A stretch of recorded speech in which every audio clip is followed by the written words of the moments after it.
السلام عليكم ورحمة الله تعالى وبركاته. والصلاة والسلام على مولانا رسول الله وعلى آله وصحبه وسلم. كي دايرين؟ لاباس عليكم؟ نتمنى ان شاء الله تكونوا في احسن الاحوال يا ربي. مباشرة دخلت المقادير اللي عندي 150 غرام ديال الشوفان، وعندي 250 غرام ديال السميده رقيقه، عندي قبيصه ديال الملح، عندي 4 كاس ديال زيت البلديه او زيت الزيتون، عندي معلقه ديال العسل، عندي 1 ساشي ديال الخميره الحلويات او باكين باودر. هادو هما المقادير اللي عندي. وهنا عندي الماء سخون بزاف. هاد الماء هذا به غادي نفزك الشوفان باش يرطب ليا، ما يكونش الماء غير دافي ولا بارد، يكون سخون بزاف. وعندي هنا الحليب. بالنسبه للحليب ما غاديش نقول لكم شحال كاين ديال الحليب، يعني شحال ما دخل لكم الخليط ديالكم. اول حاجه غادي نبداوها اننا غادي نفزقوا الشوفان.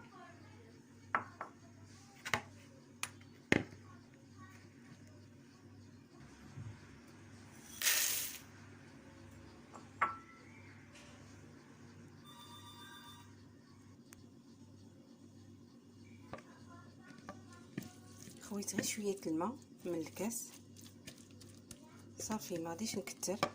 هانتوما شوفوا الكاس مازال فيه الماء، يعني الكميه الماء غير شويه، هو يكون سخون مزيان. ها هو دابا في الشوفان ديالي بدا يفزق، هي القياس اللي يفزق لكم. تخليوه واحد 5 ديال الدقائق باش يرطب معنا، عاد نضيفوا له المقادير اللي تبقات.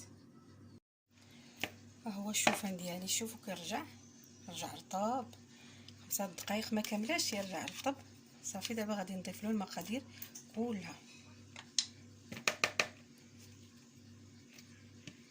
غنضيف السميده،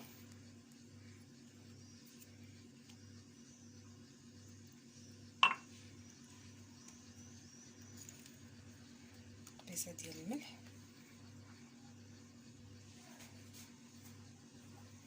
الزيت،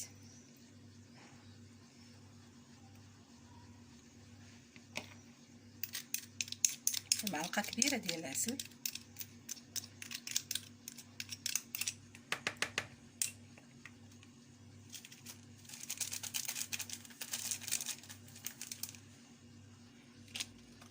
صافي. غادي نخلط مزيان حتى هاد الزويته كلها تتلبس ليا السميده. هانتوما هي السميده كلها تلبسات ليا الزيت. دابا غادي نحاول ما امكن باش ندخل حتى داك الزيت في الشوفان ديالي ويتخلط مزيان. نخوي الحليب غادي يكون عادي بحراره المطبخ، يعني ما غاديش يكون سخون ولا بارد بزاف في الثلاجه، يكون عادي. كميه الحليب على حسب الخليط، يعني يقدر يدخل لكم كاس بحال هذا، يقدر يدخل كاس ونص. انا خويت هذا الكاس كله، ولكن غادي تجي شويه مرخوفه لحقاش غادي نخليها عاوتاني حتى تشرب. غير بالصبعان ديال يدينا، ما غاديش تخلطوا بالكف.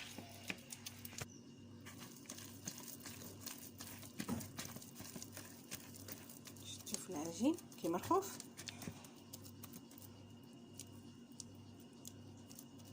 صافي دابا غادي نخليه يرتاح حتى يتشرب لنا، تشرب يعني السميده تشرب هذا الحليب، وعاد ان شاء الله نرجع لكم. ها الخليط ديالي نشف مزيان. هانتوما دابا غنبدا نشكلهم كويرات. غادي نحتاج شويه الشوفان، ها هو به غادي يعني بلاصه السميده اللي غنكور فيها الحريشات ديالي، غادي نكورهم ونديرهم في الشوفان. غادي نحتاج شويه الماء باش مره غندهن بهم يديا باش نهز المقياس. سمحوا لي على الصداع. قبل ما نحط الكويره هذا الاطار هذا عليه غادي نخدم، يعني الكويره غنحطوها في وسط المقله وغنحطوا عليها الكويرات ديال ديال الحريشات ديالنا.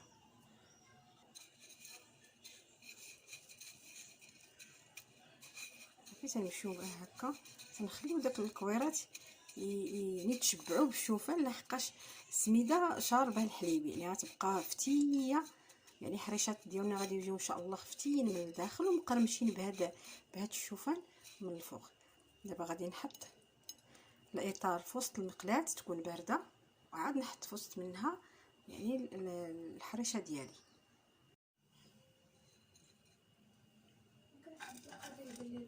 هكا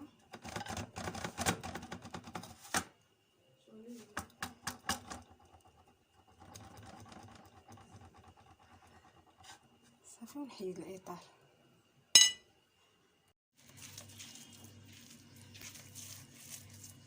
نعاود نهز كميه اخرى ونحطها في الشوفان.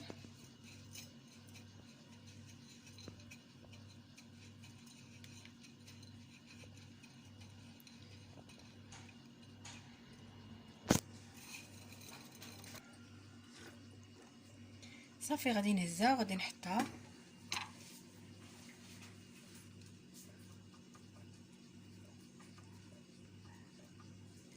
ونهز، عاد نحط المقله فوق النار. ها هما الحريشات ديالي حيدتهم من المقله.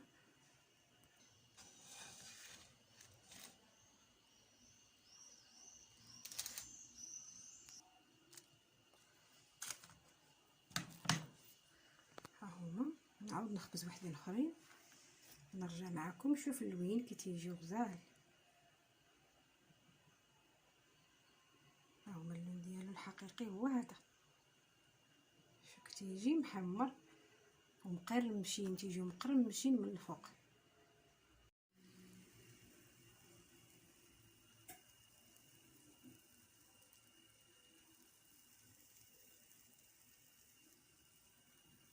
ها هما الحريشات ديالنا، شوف تيجيو مذهبين زوينين.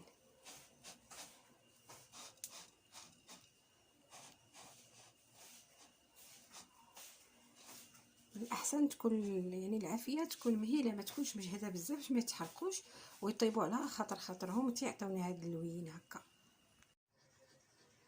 هما الحريشات ديالنا ديال الشوفان وجدوا،